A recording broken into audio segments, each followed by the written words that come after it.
Hey guys, welcome back to the Human Condition. In this video, it's another psychology video in our psychology series. We finished all the entire segment and series of all the 7 schools of thought in depth. So I was trying to think of a new cool idea I could do for this psychology video. And I was like, what about a title that'd be like really interesting? So I thought about the title for this video would be, what are the 3 things that grab our attention? This is an interesting topic I really learned in my psychology class last semester. So shout out to the teacher if she's watching this YouTube video. Probably not. But the 3 things that grab our attention, or not just the title of this video, the 3 things, but probably actually it's the 3 stimuluses that grab our attention, and that is novelty, significant, and conflicting stimuli. And this was out of the classes, the thing I remember the most about. So yeah, and then also I'll add, there's also another 3 separate things that also attract our attention. So I guess technically it'd be 6, but those other 3 are danger, entertainment, and curiosity. I'll talk about those later in the video. So yeah, what is novelty stimuli? Novelty stimuli is the need for something new. So basically, this comes from a form of our passions. It's like we're all passionate about something and starting something new. For example, whenever we start something new, eventually it gets boring. Like, for example, whether it be a relationship, a career, friendship, whatever, we always need something to like spice it up, you know? So novelty stimuli is the human desire to spice things up, basically. Whether it be romantic relationships, friendships, jobs, you name it, that would be novelty stimuli. So that would be in contrast to significant. Significant stimuli is basically the stimuli that we have when we have routines.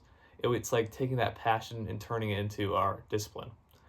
So basically that be things that we value that and become important in our lives. So this could be like passions that became like hobbies, or just like careers, long-term relationships, like the novelty wore off now, it's just the regular relationship that's really important to you, and friendships that have lasted a very long time, that now are not really new, they're significant, but they're still significant to you. This could be significant stimuli. So these would be, all significant stimuli eventually at one point was novelty, right? Because at one point, all our routines we have now at one point were new and exciting. And not that they're not exciting now, still, obviously, because if they weren't, we wouldn't do them, right? If we didn't like the things we did every day, why would we do it every day? You know?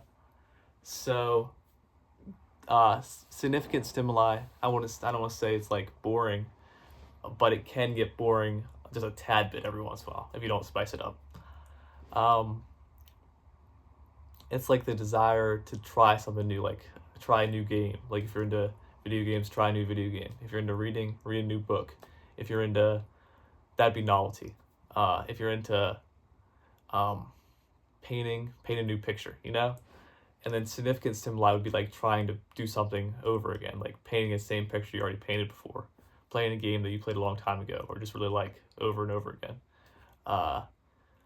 And obviously that can get sometimes, like, if you really enjoy it, it can't get boring. But and if you find new things to do, it can't get boring.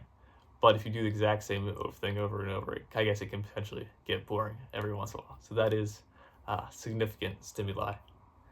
And then you have conflicting, the most interesting. And this one kind of shocked me when I learned about it in class, because like, oh wow, that's crazy. But people are not attracted to, but also attracted to things that disagree with them. And I guess that was kind of confusing, but I guess it's possible to have 2 opposites be true at the same time. Kind of like the video I've made before, truth being subjective and objective, I guess. 2 opposites can be true at the same time.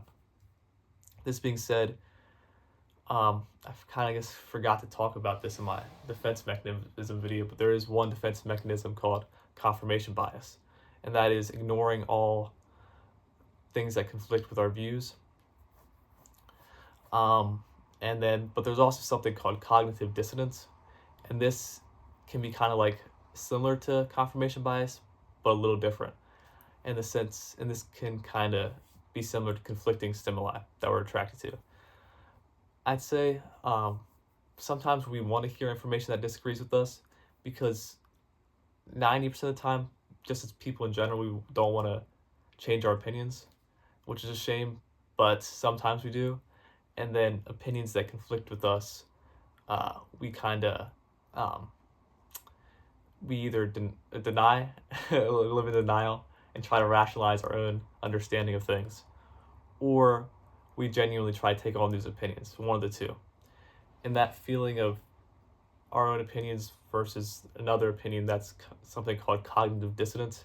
I should have talked a little bit about that in defense mechanisms, so I'm sorry about that. I should have brought that up in my defense mechanisms video. But that could be seen as conflicting stimuli. We every once in a while want to hear information that we don't agree with, ironically enough. And it's not because we want to change our mind, it's because we want to find ways to rationalize disagree, which is ironic, right? As people, you wouldn't think that'd be the way, but sometimes we want to find ways to disagree with certain things. Maybe not vocally, but in our heads, because for sanity, we can't agree with everything at all at the same time. We could try, but it just doesn't always work. So those are the novelty, the significant and conflicting stimuli, and they all kind of work together because it is possible to want to learn and grow as a person and hear different information. And sometimes people have the mindset of I would call it the objective mindset, where you try to take two opposites and try to see them both being as true, which I think is beneficial. A lot of the times is when people see two opposites and are like, these both can be true at the same time. I think that's a really good mindset, at least in my opinion. I could be wrong, because it's trying to find a balance between two things that a lot of people disagree on. So yeah. So basically, in conclusion of this part, novelty is that new feeling. For example, when we get a new job, it feels great. When we start a new passion, it feels great. When we start a new job, we start a new romantic relationship.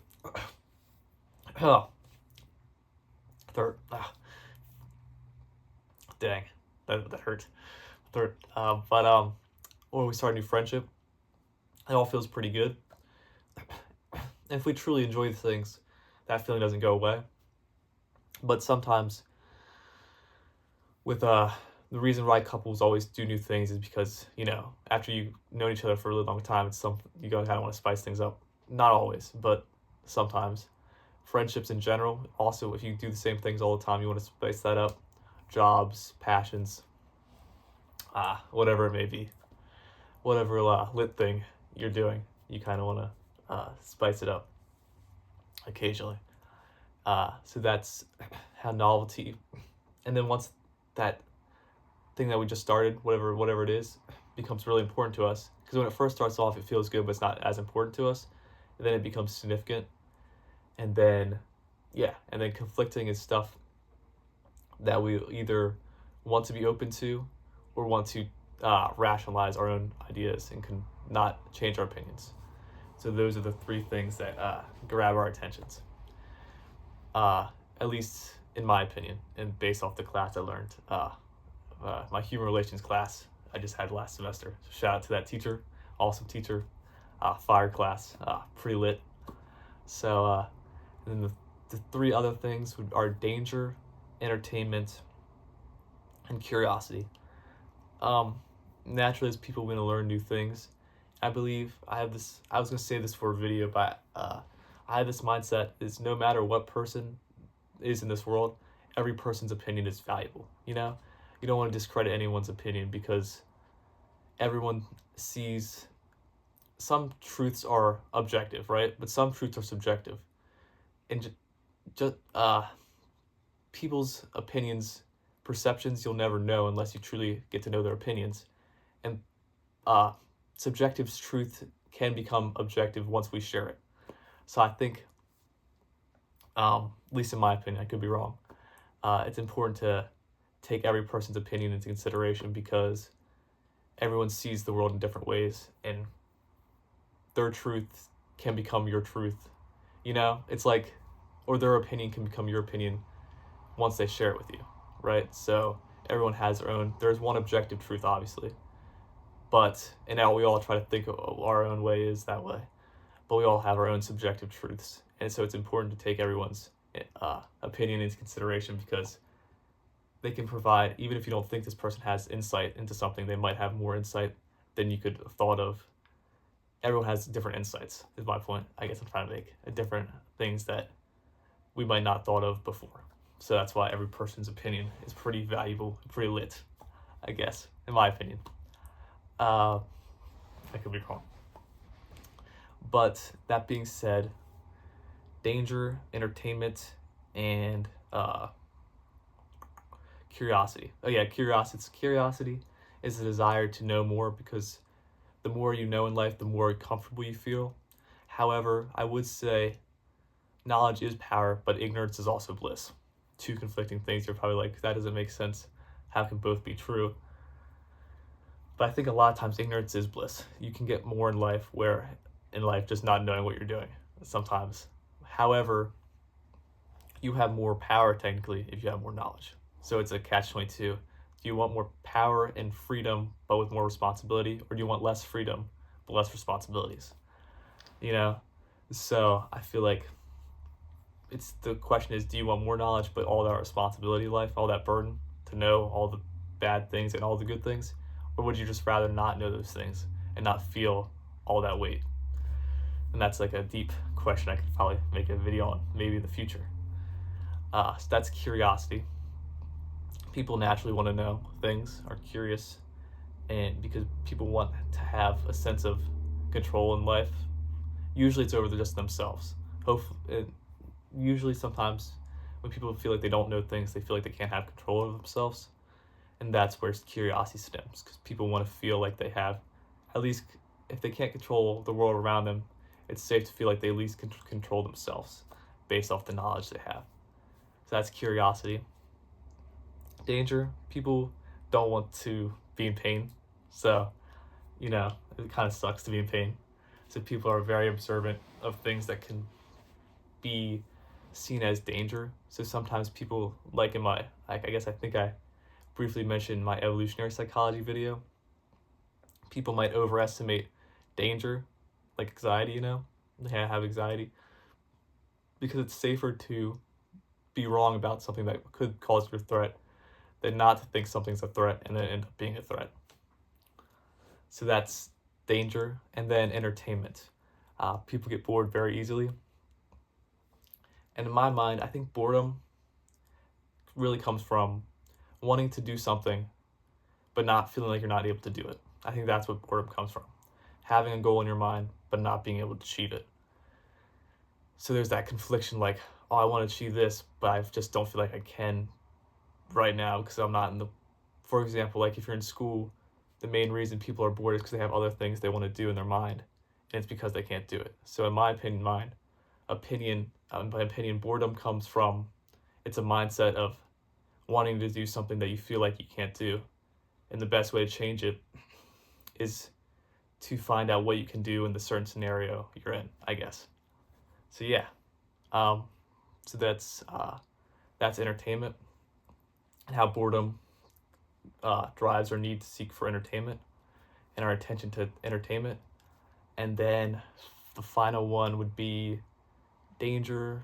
I guess that's all three of those. So that's the three separate ones, the three other things that draw our attention, and then the first three things that draw our attention. So I guess 6 technically in total. So I probably could have titled this video the 6 stimuluses that draw our attention, but I guess, well, too late to do that. I mean, maybe I'll change it.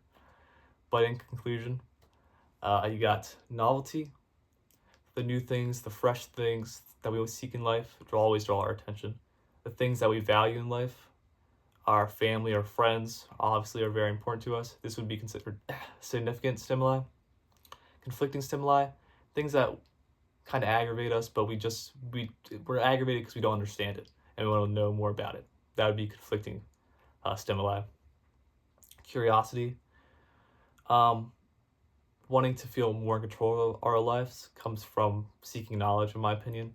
So curiosity comes from wanting to be more in control of our lives. What else is entertainment? Desire for freedom and being able to do our own things and not being restricted by the surroundings we're in. Entertainment relieves our boredom of not feeling able to do what we want to do. And then finally, boredom, danger. Oh, and danger, wanting to feel safe. And everyone deserves to feel safe, you know? It sucks not feeling safe.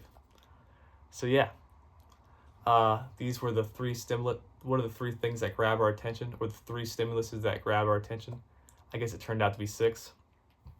I didn't think it was going to be, but the 6 stimuluses that grab our attention. But I just wanted to share this with you guys because I found it pretty interesting. A good psychology thing to talk about. So yeah, I just want to say thanks again for all the support on my recent videos. I really appreciate it. And as always, thanks again for watching. Like and subscribe if you want. I love you guys, and I'll see you in the next one.